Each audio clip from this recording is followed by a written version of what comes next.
Welcome back to Capitol Tonight. Texas lawmakers are working to remove what they call sexually explicit books from library shelves. But as our Charlotte Scott reports, some high school students are pushing back against book bans. I'm working towards a goal that's not just helping me, it's helping everybody and kids like me who want to be able to read and not have to worry about people's voices and memoirs getting silenced. Students at Vandergrift High School are reading so-called banned books.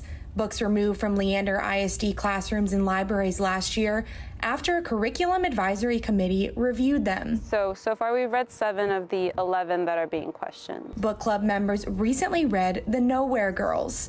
It discusses sexual assault and harassment in high school. I felt like that book was really something that I could relate to a lot because as a girl, I have also suffered like sexual assault and harassment. I've never been raped or groped, but comments and ways I have been spoken to, and even the small things need to be talked about, which is something that they talk about in the book. Several Texas politicians support removing books from libraries here. Representative Jared Patterson was unavailable for an interview, but said this in a statement to Spectrum News. My overarching goals at this time are for school districts to aggressively root out these explicit materials and to put policies in place to ensure those types of books don't make it into the library in the future.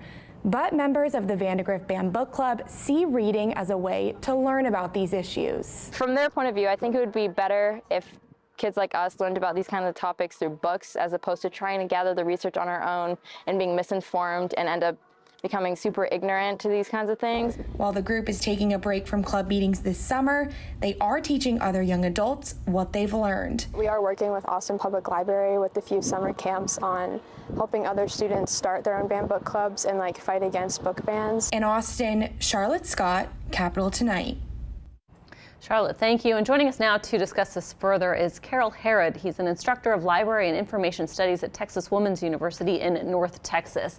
Thank you for being on the program. First of all, hearing from these students, how does banning such books or kind of restricting what's in some of these libraries really affect students? What are you hearing? Well, talking to my own daughters, talking to other students, and talking to students of my own in library school, what's happening is people aren't really banning books. Really what they're trying to do is ban ideas, and that doesn't work. What ends up happening is you've got people who just don't want to accept reality, because libraries are a reflection of our culture. So by the time it gets into a library, it's already part of who we are, part of the DNA of our society. So really what they're trying to do is just take away people's ability to get certain information. And the problem is that libraries are not safe spaces for narrow minds. It's got something for everybody.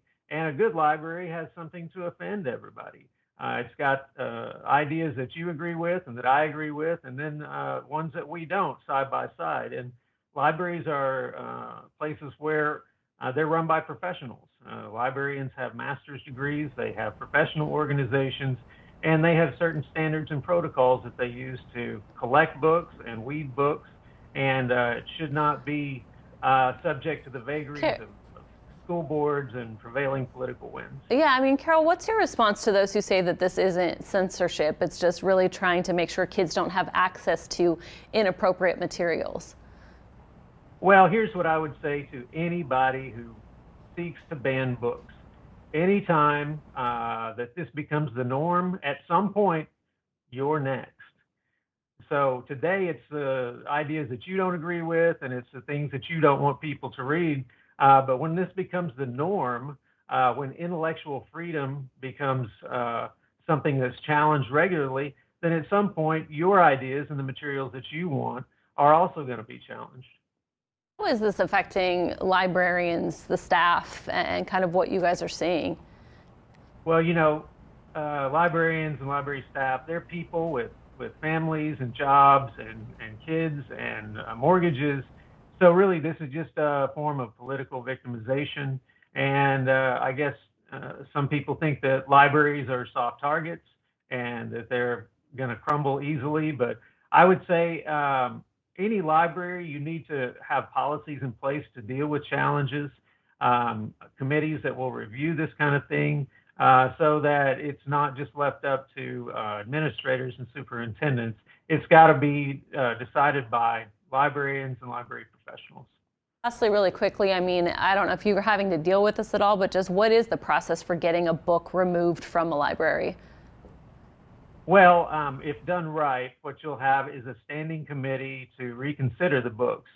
So if someone challenges a book or says this should be removed, that would go to either a standing committee or an ad hoc committee that staffed by professionals and library professionals. And then they would consider it. There's lots of criteria for it.